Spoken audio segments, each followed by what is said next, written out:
Belum sempat aku menstarter motor bebekku. Tiba-tiba aku melihat ada seorang wanita tua sedang duduk jongkok membelakangiku sambil menangis pilu. Suaranya terdengar serak dan berat, sampai akhirnya dia membalikkan mukanya yang dari tadi tertunduk ke arahku.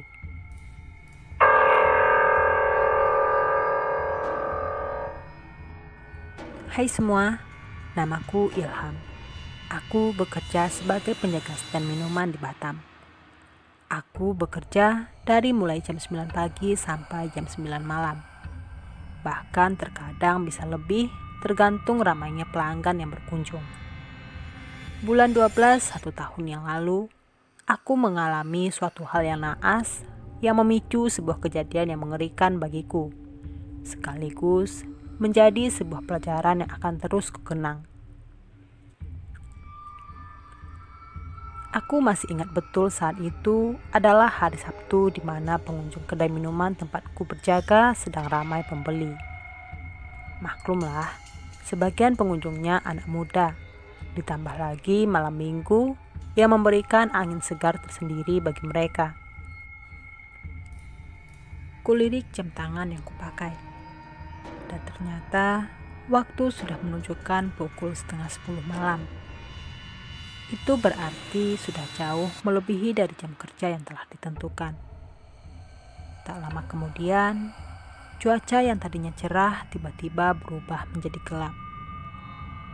Awan hitam menyelimuti hampir di setiap sudut kota itu. Pemuda-pemudi yang tadinya sedang asik plesiran mendadak panik seakan berebut ingin cepat pulang sebelum hujan. Begitu juga denganku. Aku tidak ingin menghabiskan waktuku lebih lama lagi di tempat ini. Apalagi sudah mau hujan deras begini. Aku pun segera berbenah barang dagangan dan menutup kios minuman yang kujaga. Lalu aku segera menstarter motorku pulang ke rumah sebelum hujan lebat benar-benar turun.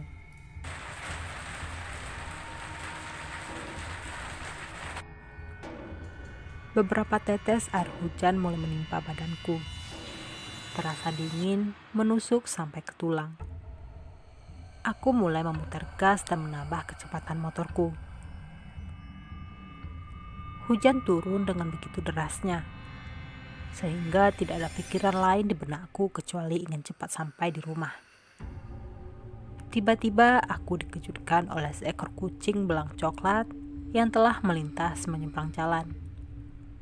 Aku yang panik tidak mampu menghentikan laju motor yang aku kendarai.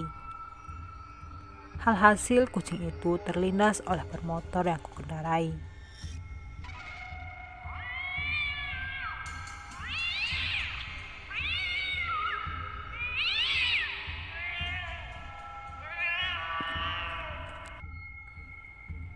Kucing itu mengerang kesakitan dan tergeletak tidak berdaya dengan darah yang terus-menerus keluar dari perutnya.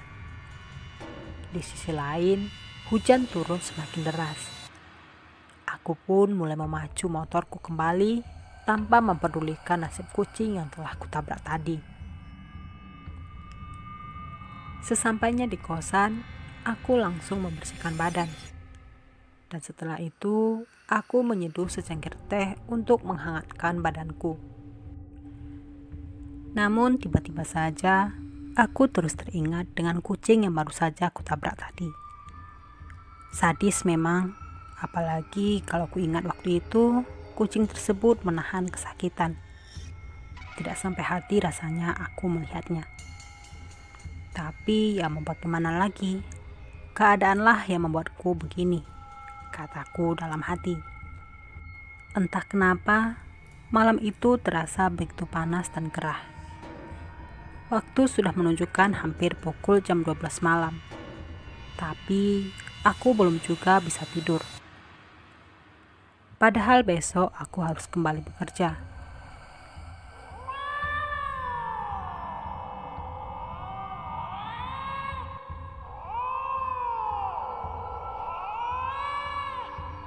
Aku mendengar suara kucing memecah keheningan malam itu. Suaranya terdengar mengelilingi setiap sudut rumah kosan yang kutempati. Namun di sana sama sekali tidak terlihat seekor kucing pun yang sedang berkeliaran. Aku jadi berpikir yang aneh-aneh. Jangan-jangan kucing yang aku tabrak tadi sudah jadi hantu. Tapi mana ada hantu kucing? Bodo amat lah, aku mau tidur saja, pikirku.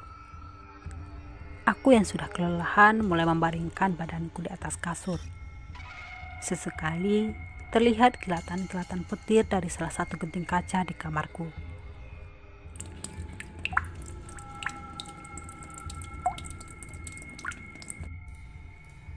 Tiba-tiba tetesan cairan air yang jatuh dari atap menimpa wajahku. Seketika aku terbangun dan langsung mengusapnya. Ketika kulihat, ternyata itu bukanlah air, melainkan cairan berwarna merah seperti warna darah.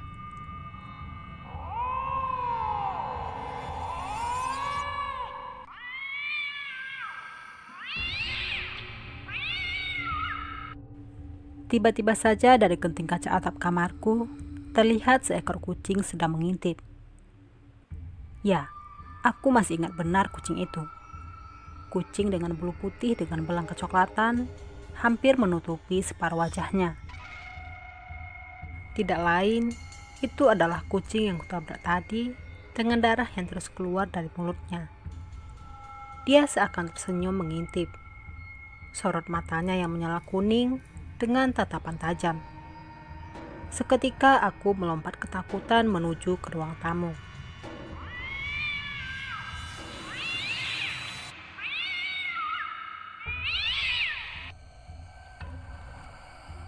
Suara kucing itu terus menggema mengelilingi kosanku. Sampai akhirnya suara-suara kucing hantu itu menghilang seiring berkumandangnya azan subuh. Barulah aku bisa tidur sejenak. Aku sangat menyesal atas sikapku.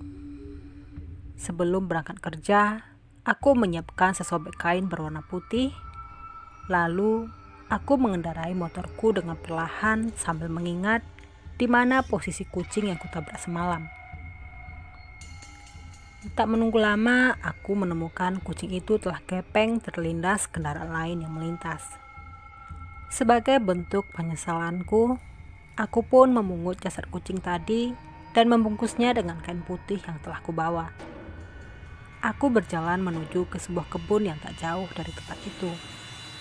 Kemudian, kukuburkan jasad kucing itu dengan layak. Lalu aku berjalan ke motor yang telah kuparkirkan. Sebelum menstarter motor, aku menoleh ke arah kucing itu dikuburkan. Aku sangat terkejut, karena di sana aku melihat seorang wanita tua telah duduk jongkok membelakangiku sambil menangis pilu dengan suaranya yang serak dan berat. Kemudian kutajamkan penglihatanku. Seketika, wanita tua itu memutar kepalanya 180 derajat menghadapku.